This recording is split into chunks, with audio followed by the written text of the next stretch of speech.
mengucap syukur buat satu hari lagi Tuhan berikan kami kesempatan untuk boleh ibadah. Kami angkat tangan kami memberkati sepanjang bulan November. Apapun yang kami lalui sepanjang bulan ini, kami mau berkata, Tuhan Yesus, Kau tetap baik, Amin. Kau tetap dahsyat. Amin. Kami angkat tangan kami memberkati bulan Desember. Kami percaya setiap hari, jam, menit, sampai detiknya ada perlindungan Tuhan. Berkat Tuhan dalam Amin, kehidupan kami. Anugerah-Mu menjadi perisai, kebajikan, kemurahan belakang mengikuti langkah kehidupan kami. Surga terbuka kami alami. Kami percaya setiap doa pujian penyembahan kami jadi dupa yang harum, menyenangkan hati Tuhan dan itu membuat surga terbuka. Sekarang izinkan kami duduk diam di kaki-Mu mendengarkan sebagian dari pesan-Mu. Urapi hamba-Mu, urapi kami semua. Roh Kudus, ini ibadah-Mu, ambil alih seutuhnya. Di dalam nama Tuhan Yesus kami berdoa. Setiap kita yang siap mendengarkan firman Tuhan bersama-sama dengan saya katakan. Amin. Silakan duduk Bapak Ibu Saudara. Shalom.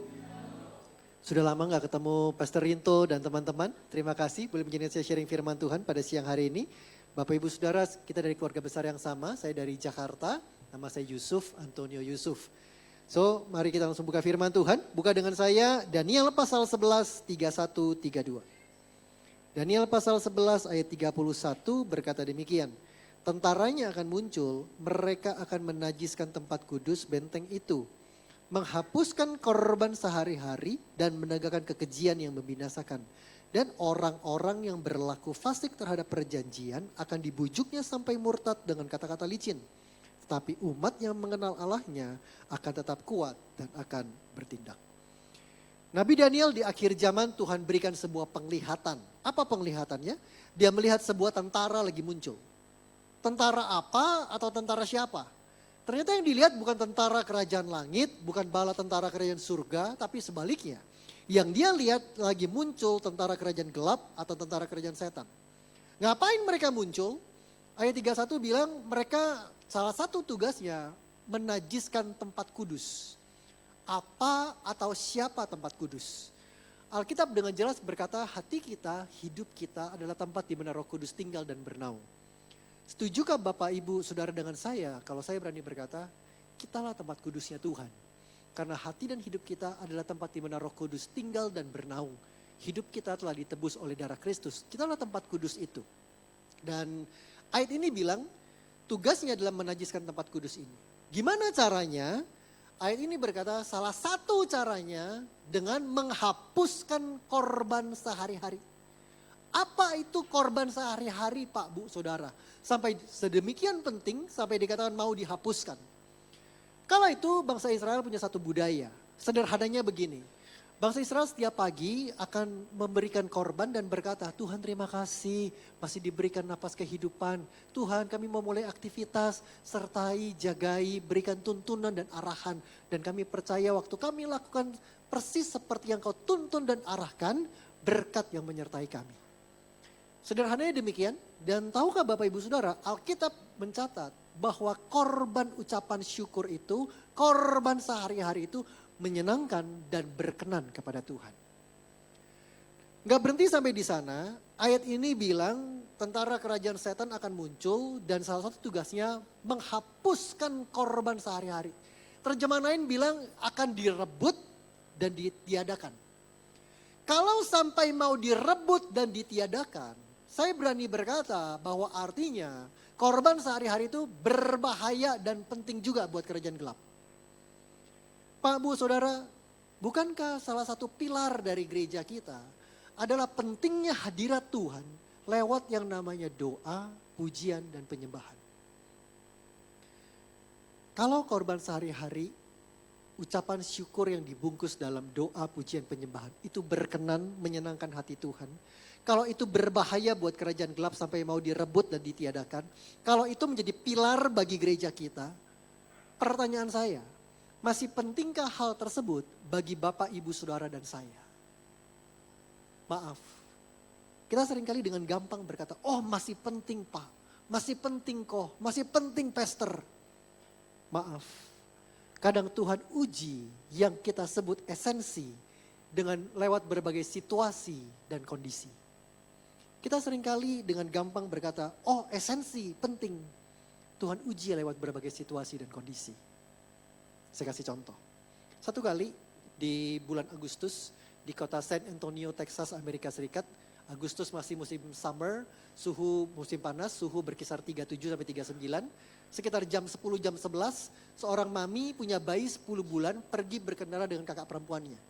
Sampai di tempat tujuan, entah gimana ceritanya, sang bayi tertinggal di jok belakang dalam kondisi semua jendela tertutup rapat, AC mati, mesin mobil nyala, dan kuncinya ketinggalan di dalam. Betapa paniknya sang mami ketika menyadari hal itu, ketika dia lihat bayinya mulai menangis karena pengap, kekurangan oksigen, dan dia bersama dengan kakak perempuannya mulai berusaha untuk bisa buka jendela, buka pintu mobil dengan apa yang mereka punya. Lewat ranting pohon, apapun itu dia coba buka. Gak berhasil, kakaknya minta tolong kepada lingkungan sekitar, tapi itu lingkungan yang cukup sepi, gak ada orang ada pun gak mau keluar karena suhu cukup panas, cukup terik. Maminya telepon 911, 911 berkata kami butuh sekian belas menit untuk tiba di tempat lokasi ibu karena lokasinya cukup terpencil. Dalam keputusasaan dia lihat bayinya mulai melemah, tiba-tiba lewat sebuah mobil derek dikendari oleh seorang pemuda namanya Fred Ariola. Begitu sang mami lihat ada mobil lewat, langsung dicegat, langsung minta tolong. Pemuda yang namanya Fred ini cuma turun, menjenguk sebentar ke mobil, balik ke mobil dereknya, ambil palu besar, dan dipecahkan jendela mobilnya, selamatlah sang bayi. Tapi saudara tahu, yang diterima oleh seorang pemuda namanya Fred Ariola ini, bukan ucapan terima kasih dan apresiasi. Yang diterima caci maki dan surat tuntutan. Ketika tiba di kantor kepolisian setempat, sang mami menuntut, kenapa kamu pecahin jendela mobil saya? Beberapa dari kita bilang, mami apaan nih? Sama, Fred juga bingung. Fred menjelaskan situasinya kepada kepolisian dan minta izin. Izinkan saya bertanya kepada sang mami. Dia tatap tajam sang mami dan dia bertanya, jadi apa yang penting buat ibu? Bayimu atau jendela mobilmu? Maaf, seringkali kita bilang, ucapan syukur yang dibungkus lewat doa pujian penyembahan, korban sehari-hari kita itu penting, esensi.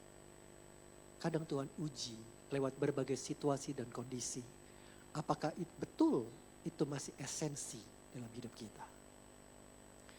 Siang ini saya mau ngomong satu poin tentang esensi sebuah doa. Esensi sebuah doa, kekuatan sebuah doa. Masih esensikah, masih pentingkah doa bagi setiap kita? Masih relevankah, masih relate-kah sebuah doa dengan kehidupan kita sehari-hari? Itu yang saya mau bicarakan. Ada seorang Jepang namanya Toshifumi Fujimoto. Ini orang viral di Jepang. Kenapa viral? Karena punya hobi yang aneh. Apa hobi anehnya? Hobinya jalan-jalan. Apa yang aneh sama hobi jalan-jalan? Nanti dulu. Dia nggak hobi jalan-jalan cari sakura, cari gunung yang indah, pantai yang cantik, salju dan lain sebagainya. No. Dia pergi jalan-jalan, dia cari ke kota yang sedang konflik, negara yang sedang perang. Di mana peluru berdesing, bom meledak, di situ dia pergi. Ngapain dia ke sana? Dia ke sana bukan sebagai tentara, bukan sebagai relawan medis. Dia ke sana sebagai turis. Kenapa bisa viral?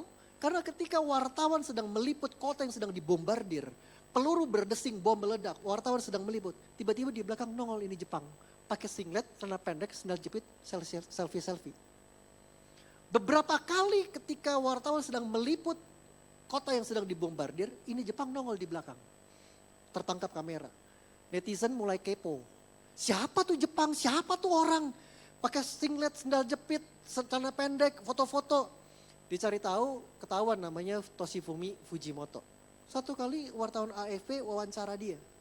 Dan tanya, kamu gak takut kalau kamu akan dikejar-kejar, dicari, ditembak, dan kena bom? Sudah tahu apa jawaban si Jepang ini? Dia tatap si wartawan dan ketawa.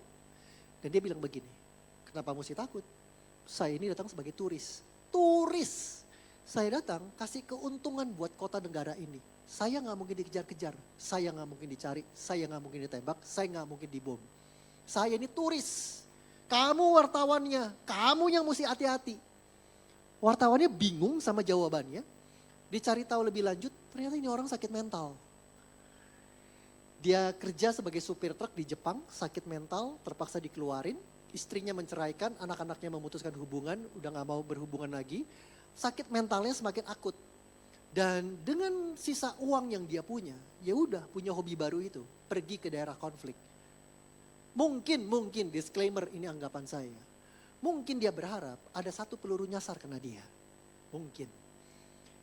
Tapi yang menarik, di ujung dari wawancara tersebut, sang wartawan menyelipkan sebuah pertanyaan atau pernyataan yang menggelitik hati saya.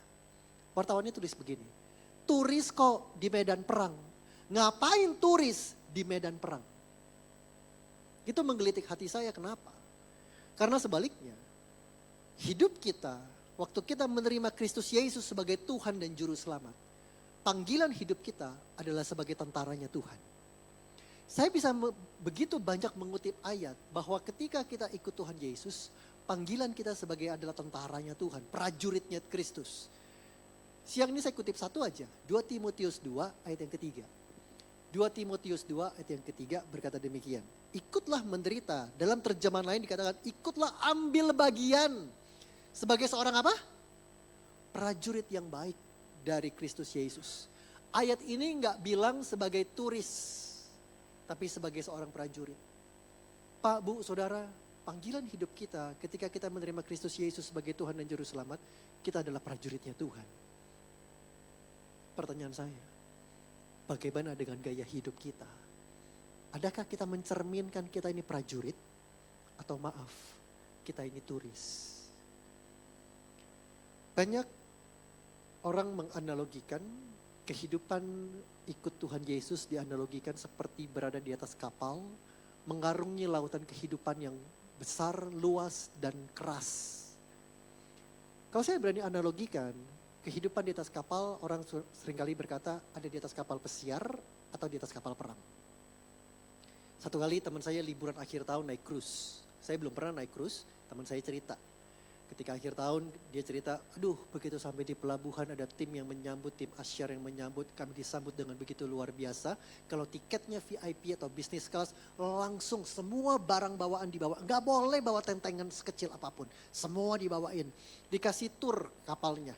Dikasih tahu ini sports area, ini ada kolam renang dengan berbagai ukuran, kolam air renang dingin, air hangat, ini ada tenis area, ini ada paddle area, ini ada gym area, ini ada entertainment area, ini ada bioskop, salon, bahkan shopping center. Ini dining area, tempat makan, segala jenis makanan ada di sana. Kalau mau seharian 9-10 kali kuat makan, sok atau silahkan. Dan teman saya cerita kalau lagi mager semua bisa dilakukan di ujung jari. Enak sekali. Kami diperlakukan bak ratu dan raja. Tapi ternyata naik kapal pesiar ada risikonya. Teman saya 4 hari 3 malam begitu turun kolesterol naik, tekanan darah naik, gula darah naik, semua naik. Ternyata ada risikonya. Sebaliknya kalau kita prajurit kita naik di atas kapal perang. Dari awal kita harus bawa barang bawaan kita sendiri.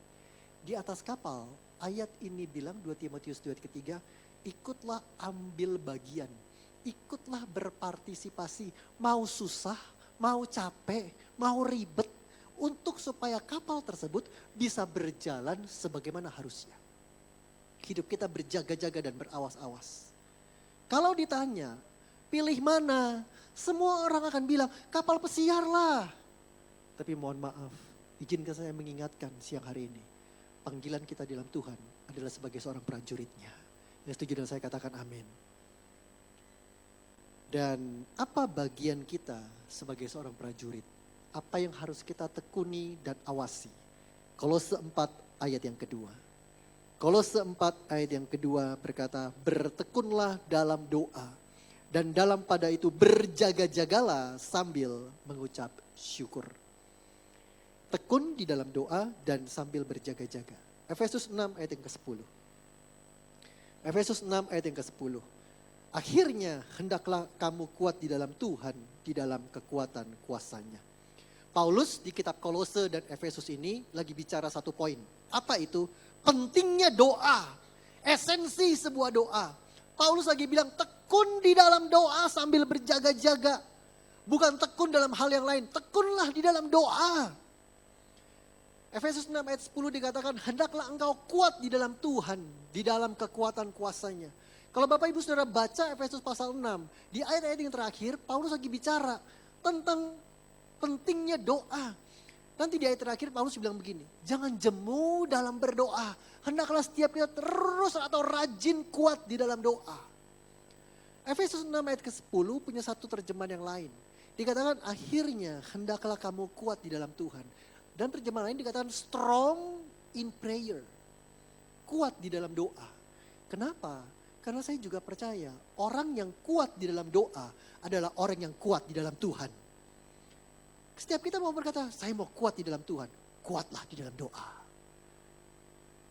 Kalau hidup kita dianalogikan ibarat sebuah kapal. Maka saya percaya doa itu adalah ruang mesin, engine room, jantung dari sebuah kapal. Kalau ruang mesinnya bermasalah, bermasalahlah itu kapal. Saya buktikan. Tahun 2003 ada sebuah kapal namanya Carnival Triumph. Kapal ini berlayar dari Teluk Meksiko membawa 4.300 penumpang. Baru 2 hari berlayar, itu ruang mesin meledak. Nggak punya mesin cadangan, nggak punya genset. Apa yang terjadi? Ruang mesin meledak, kapal nggak nyala. Kapal nggak bisa jalan. Yang kedua, AC nggak nyala. Jam-jam awal orang masih mau diam dalam ruangan, masih ada sisa dingin. Begitu udah sekian jam, semua keluar, panas pengap.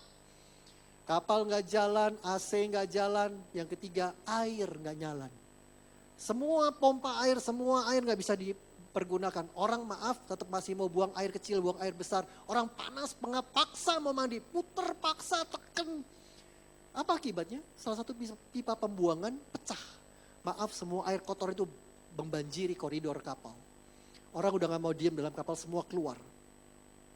Ruang mesin meledak, kapal nggak jalan, AC nggak jalan, air nggak jalan, dan semua peralatan memasak yang menggunakan tenaga listrik atau mesin nggak bisa jalan. Orang cuma selama 2 hari sebelum mereka direscue, mereka cuma makan buah yang siap buka, potong, dan langsung makan. Nggak ada yang bisa diolah. Dan semua keruwetan, kekeosan tersebut dimulai dari satu hal. Apa itu? Ruang mesin yang bermasalah. Kalau Bapak Ibu Saudara menatap saya dan berkata, saya jarang doa, hidup saya baik-baik saja. Maaf, saya berani berkata, ruang mesinnya bermasalah, akan ada begitu banyak keruwetan ke depannya. Sebaliknya, Bapak Ibu Saudara menatap saya dan berkata, oke, saya ngerti pentingnya doa, saya ngerti kekuatan doa, saya ini hobi doa, bahkan saya pendoa. Masalahnya, saya bukan cuma doa baru mingguan bulanan. Saya doa tahunan, puluhan tahun. Dan sampai hari ini, saya belum terima jawaban doa saya. Pertanyaan saya, apa iya kita punya Tuhan yang dengar doa kita? Saya buktikan. Yeremia 29 ayat 12. Yeremia 29 ayat 12. Kita baca sama-sama yuk Bapak Ibu Saudara. 2, 3. Dan apabila kamu berseru dan datang untuk apa? Berdoa kepadaku, maka aku akan apa? Bapak Ibu Saudara kalau hobi belajar Alkitab, silakan cari terjemahan ayat ini di berbagai translation atau terjemahan. Ayatnya tetap bunyinya sama. Waktu kita datang dan berdoa, Tuhan janji, Tuhan pasti mendengarkan dan menjawab doa kita. Itu janji Tuhan. Dan janji Tuhan itu iya dan amin. Masalahnya satu Pak Bu Saudara.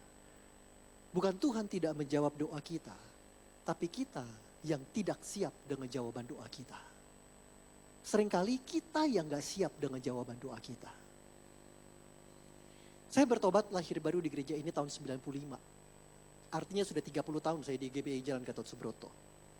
Ketika awal-awal saya bertobat, saya lagi diproses Tuhan habis-habisan. Kondisi sangat minus. Doa saya seringkali cuma satu, Tuhan, katanya ikut Tuhan Yesus jalan hidupnya terus naik bukan turun. Jadi kepala bukan jadi ekor. Katanya ikut Tuhan Yesus rancangannya rancangan damai sejahtera, masa depan penuh pengharapan. Kenapa jawaban doa saya proses demi proses, pengendalian diri, penguasaan diri demi penguasaan diri, buah roh demi buah roh. Tuhan, aku doa minta A. Kenapa engkau kasih B? Aku doa minta diberikan, dibawa jalan ke A. Kenapa engkau putar ke B? Engkau tahu kan, aku minta A Tuhan, A. Tuhan ngerti kan A. Kenapa Tuhan kasih B? Kenapa Tuhan putar ke B? Dulu saya begitu. hari ini setelah 30 tahun. Waktu saya doa saya minta A, Tuhan masih sering kasih B. Saya doa minta dibawa ke A, Tuhan masih sering puterin saya ke B, ke C, baru dibawa ke A. Tapi sekarang respon saya, kalau saya doa minta A Tuhan kasih B, saya doa minta dibawa ke A Tuhan putar ke C, saya senyum, saya berkata gak masalah, ruwet sedikit, ribet sedikit, gak masalah Tuhan, gas. Respon tersebut saya dapatkan lewat sebuah pengalaman kehidupan. Satu kali saya trip ke China. Dan kali ini saya pergi ke daerah yang amat sangat pinggiran dari China. Saya ini orang yang udah nyandu kopi, Pak Bu Saudara. Beberapa teman sangat tahu saya nyandu banget sama kopi. Kalau jam 10, jam 11 pagi saya belum minum kopi, maka badan udah kasih signal, kopi, kopi. Jam 1 saya belum kena kopi hitam, saya butuh paracetamol merah 2. Kalau saya lagi butuh booster, saya lagi butuh sesuatu tambahan, extra shoot, triple shoot saya sering Bapak Ibu Saudara. Senyandu itu saya sama kopi. Kali itu saya pergi ke daerah yang amat sangat pinggiran China dan saya diinapkan hotel yang amat sangat sederhana sekali. Begitu pagi waktu sarapan saya tanya punya kopi. Oh ada, itu di dispenser katanya. Begitu nyampe dispensernya, kok warnanya coklat bening begini. Begitu saya minum, ini mah bukan kopi begitu. Air digulain. Sudah kami berangkat naik bis 7 jam perjalanan, ketika di 3-4 jam berhenti di rest area, ke toilet, isi bensin dan lain sebagainya. Selesai toilet, teman-teman yang lain semua cari jeruk, cari kacang, cari makanan khas daerah situ. Saya cuma cari satu, saya cuma cari kopi. Saya berpikir rest areanya akan mirip dengan rest area kita, akan banyak gerai kopi bertebaran. Tapi ternyata itu daerah yang amat sangat pinggiran, nggak ada satupun gerai kopi. Saya akhirnya ketemu satu vending machine, di situ ada kopi kalengan yang warnanya hijau, yang kita tahu semua mereknya itu apa. Begitu saya lihat ada kopi kalengan itu, saya langsung bilang, nah ada kopi. Masalahnya satu bos, itu vending machine gak bisa dibayar pakai uang tunai. Cuma bisa pakai aplikasi mereka. Aplikasi yang kita punya yang warna ungu dan hijau gak laku bos. Dan saya gak punya aplikasi mereka. Jadi saya udah mulai gemes, gimana nih? Di sebelah vending mesin itu ada kios kecil, gerai kecil yang jaga sepasang suami istri. Saya taksir usianya 65-70 tahun. Sepasang suami istri. Kalau di Pluit, saya panggil mereka Asuk dan Ayi. Asuk dan Ayi. Ayi, bukan AI. Jadi saya hampiri si omnya, Asuknya lagi ngantuk-ngantuk jaga gerai kecilnya. Saya hampiri, saya tanya, Cingwen, Tui Puci, Mafan nih lah. Dia kucuk-kucuk mata, dia ngeliatin saya. Sama-sama. Terus saya berkata, 我是印度尼西亚来的，印尼来的，可以帮忙我吗？ Dia ngeliatin saya dari ujung kepala sampai ujung kaki. Sama-sama, 你是哪里来的？我是印度尼西亚来的，印度尼西亚是在哪里呀？ Dan dia mulai tanya saya, tenang, gak usah keluarin Google Translate, ntar saya bantu translate Bapak Ibu Saudara. Dia tatap saya dan waktu saya bilang saya mau butuh minta tolong dibeliin kopi, dia ngeliatin saya tajam, terus dari ujung kepala ujung kaki diliatin, terus dia bilang begini, 你说你是印度尼西亚来的，为什么你会讲华语了？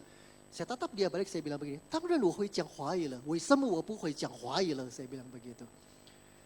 Saya bantu, saya translate, saya minta tolong sama si Om minta tolong, sorry repotin, saya minta tolong dibeliin kopi. Saya nggak punya aplikasinya, boleh nggak saya dibantu dibeliin kopinya, nanti saya kasih uang tunainya. Dia ngeliatin saya terus dia bingung, kamu dari mana? Indonesia. Indonesia tuh di mana? Saya bilang saya terbang sekian belas jam untuk bisa tiba di kota kecil Anda ini. Oh, terus dia tetap saya bingung, terus dia tanya begini, katanya orang Indonesia ribuan kilometer, belasan jam dari sini, kok bisa ngomong bahasa Mandarin? Terus saya tatap dia balik, saya bilang gini, pasti saya bisa ngomong bahasa Mandarin. Lu gak lihat casing gue cindo begini, saya bilang begitu. Singkat cerita, waktu saya minta tolong, saudara tahu respon si Om?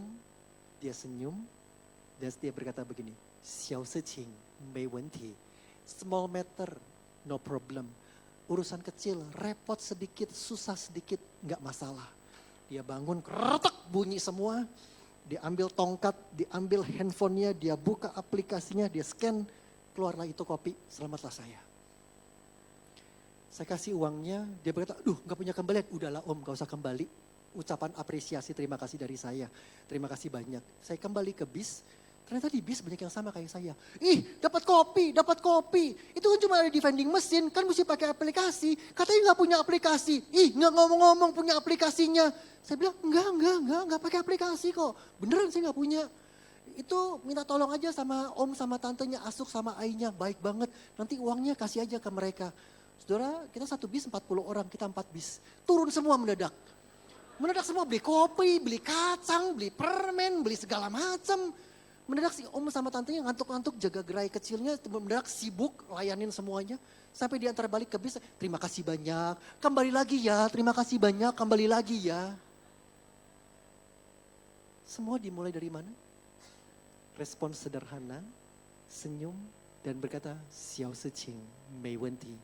Judul khotbah hari ini Xiao Siqing Mei Wenti, gak boleh salah. Bisa enggak kalau kita doa minta A, Tuhan kasih B.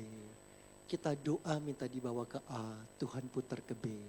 Bisa enggak kita senyum sama Tuhan dan berkata, Xiao Siqing Mei Wenti. Small matter, no problem. Enggak apa-apa Tuhan.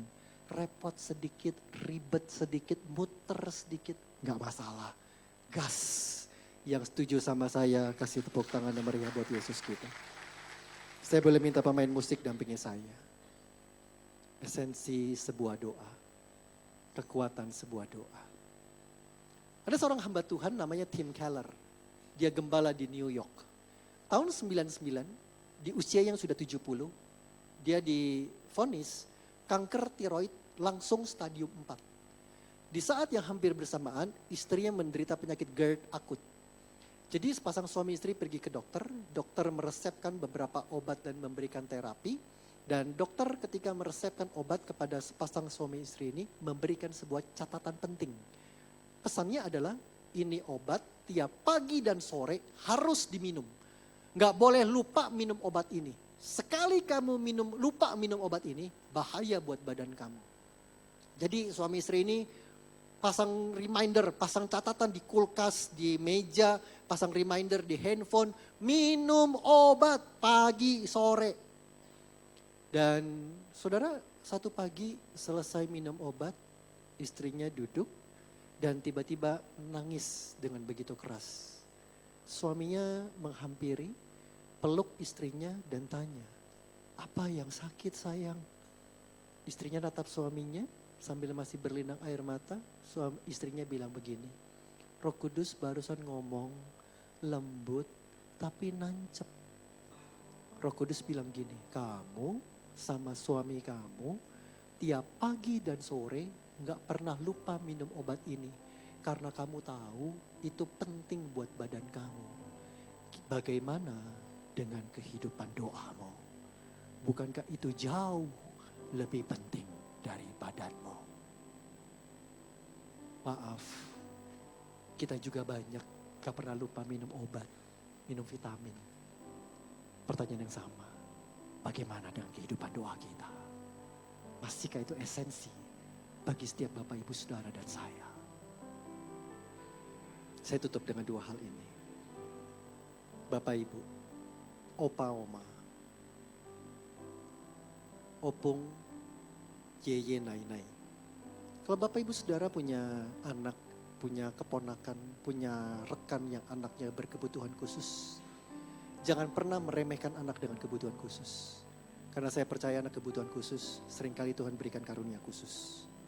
Jangan pernah bilang begini, lu kenal sama si Koko itu? Koko yang mana? Itu loh yang anaknya gak bisa diem. Maaf, yang otis. Lu kenal sama si Cici itu? Cici yang mana? Itu loh yang anaknya kalau ngomong susah. Yang gagap. Please jangan kayak gitu.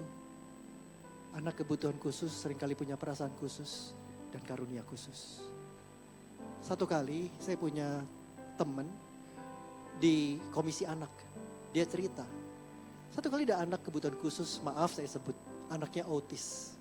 Tapi anak yang autis ini setiap kali rasakan hadirat Tuhan lewat ibadah, cool, komsel yang ada.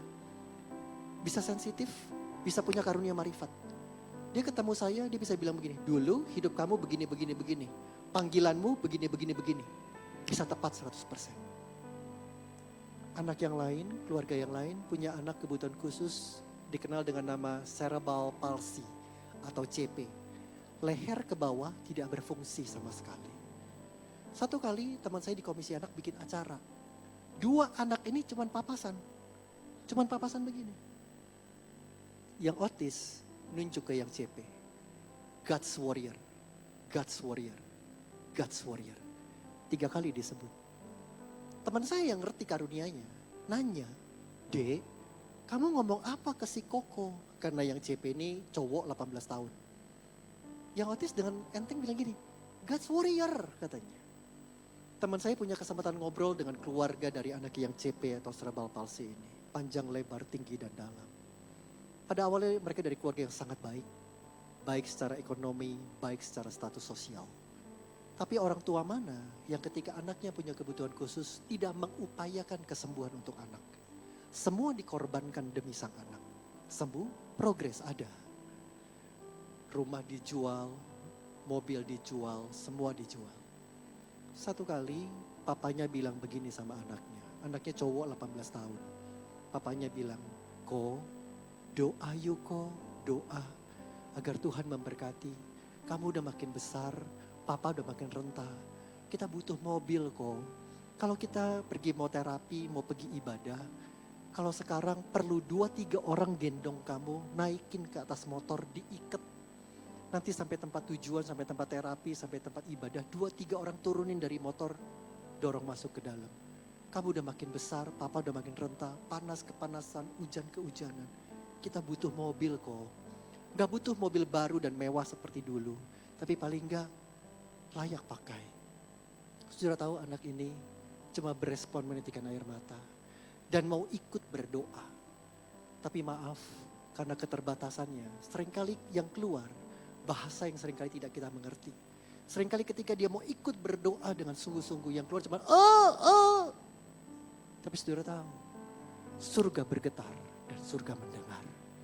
Tuhan membuka surganya dan memberkati. Mereka bisa beli mobil second seperti yang mereka butuhkan. Satu kali maminya bilang begini, Ko, doa yuk Ko. Kita butuh pindah rumah. Gak perlu rumah mewah, rumah komplek gedong kayak dulu. Tapi jangan tinggal di gang sempit kayak begini. Kamu jadi bahan bully anak-anak tetangga sekitar. Paling gak rumahnya masuk mobil. Kalau kita mau pergi terapi, mau pergi ibadah, langsung naik mobil bisa langsung berangkat. Doa yuk Ko. Sudah tahu sekali lagi anak ini cuma bisa berespon menitikan air mata dan mau ikut berdoa. Tapi sekali lagi seringkali yang keluar cuma bahasa yang seringkali manusia pun tidak mengerti. Tapi surga mengerti. Surga bergetar dan surga mendengar. Mereka diberkati, mereka bisa kontrak rumah seperti yang mereka butuhkan. Pertanyaan saya, tolong jelasin sama saya, tolong jawab saya. Bagaimana seorang anak, yang medis sudah vonis anak ini buta dan budak. Tapi setiap kali hadirat Tuhan turun, dia bisa sensitif. Ketika diajak berdoa, dia mau ikut berdoa. Walaupun seringkali bahasanya tidak kita mengerti. Tapi surga ngerti. Surga bergetar dan surga mendengar. Pertanyaan saya, bagaimana dengan kita yang masih baik sampai hari ini? Kapan terakhir kita bersimpuh di kaki Tuhan, gedor pintu surga, sampai surga bergetar dan surga mendengar? Masih esensikah sebuah doa? Masih relevan dan relate-kah sebuah doa bagi kehidupan kita? Saya tutup. Satu kali selesai firman di tempat saya, seorang koko datang menghampiri. Sambil masih saya lihat sisa air mata di sudut matanya. Dia bilang begini, Pastor, khotbahnya gampar saya banget. Dan dia ceritakan kondisi keuangannya. Dia punya bengkel motor kecil, dia sewa los kecil, kios kecil. Dan dia cerita sudah beberapa bulan amat sangat sepi sekali. Bahkan 3 minggu gak buka bon sama sekali. Uang di dompetnya tinggal 50.000. ATM-nya udah gak bisa ditarik. Dia gak berani ceritakan itu ke istri dan kedua anaknya. Dia minta saya mendoakan dia. Saya tanya satu pertanyaan.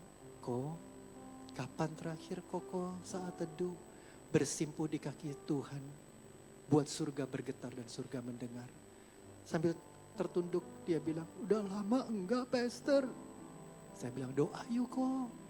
Cuma doa yang sanggup membuat surga bergetar dan mendengar. Iya pastor, saya doakan dia pulang. Senin pagi sebelum dia buka bengkel kecilnya, dia ingat pesan saya. Tiba-tiba dia bersimpuh di kaki, di kamarnya. Dan dia cerita, tiba-tiba dia gak bisa tahan air matanya. Dan dia bilang begini, malu banget. Gak tahu mesti doa apa, gak tahu mesti ngomong apa, gak tahu mesti nyanyi apa, gak tahu mesti baca apa. Malu banget rasanya. Cuma cari Tuhan Yesus kalau penting. Cuma cari Tuhan kalau lagi butuh. Cuma kalau cari Tuhan kalau lagi kepepet. Malu banget rasanya. Tiba-tiba dia ingat hari Minggu itu saya tutup dengan lagu ini. Yang membelah laut, yang teduhkan badai, yang mustahil pun karena kuasa-Mu.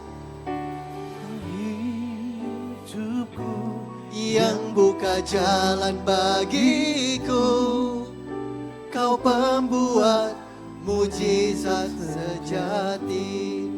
10 menit dia nyanyi, dia berkata, di dalam kelemahanku sempurna kuasa-Mu. Dia ngomong, hebatnya tantanganku, lebih hebat Tuhanku, ku berserah kepadamu. 10 menit dia nyanyi, tanpa dia sadar yang belah laut, yang teduhkan badai, jalan sama dia pagi itu. Membalikan keadaan semudah menyentikan jari. Dimulai dari mana? Lutut yang bersimpuh, gedor pintu surga, sampai surga bergetar dan surga mendengar. Pertanyaan saya satu, masih pentingkah, esensikah doa itu bagi Bapak Ibu Saudara dan saya? Kalau iya, bangkit berdiri sama-sama. Yang membelah laut, yang teduhkan badai, yang mustahil pun terjadi karena kuasa-Mu. Yang pegang hidupku, yang buka jalan bagiku, Kau pembuat mujizat sejati. Mari naikkan jari awal. Dalam Kelemahanku sempurna kuasa. Yang lagi hadapi tantangan, ngomong yuk. Hebatnya tantanganku, lebih hebat Tuhanku, ku berserah kepadamu. Yang membelah laut, yang teduhkan yang mustahil pun terjadi karena kuasa-Mu. Yang pegang hidupku, yang buka jalan bagiku, Kau pembuat mujizat sejati. Kasih tepuk tangan yang meriah buat Yesus kita. Yang membelah laut, yang teduhkan